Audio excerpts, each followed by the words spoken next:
አንዳንዱ ሚኔራል በጊዜ ውስጥ ውድና ተፈላጊ ይሆናል። ለምሳሌ ሬር ሚኔራልስ የሚባሉት ሊቲየምን ብቻ ብንወስድ የዛሬ 15 ዓመት ሊቲየም ምንም አልነበረም። ምንም አፈር በሉት። ዛሬ ሊቲየም የሁሉ ኮምፒውተር የሁሉ ኢነርጂ አንቀሳቃሽ ኤሌመንት ስለሆነ በ15 ዓመት በከፍተኛ ፍጥነት ተፈላጊነትና ዋጋው እያደገ መጥቷል። አሁን የማናውቀው የሆነ ሚኔራል በሆነ ጊዜ እንደዛ ሊሆን ይችላል።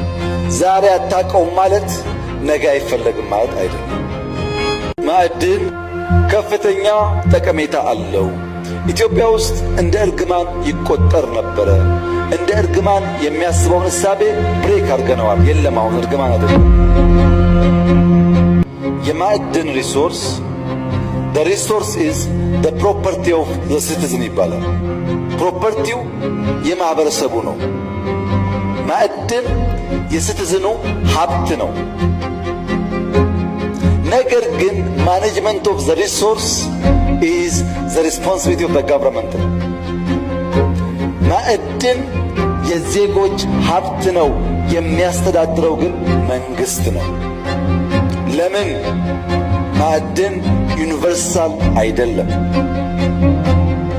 ውስን አላቂ አንድም ማህበረሰብ የሚያስፈነጥር ስለሆነ የህዝብ ሀብት ነው።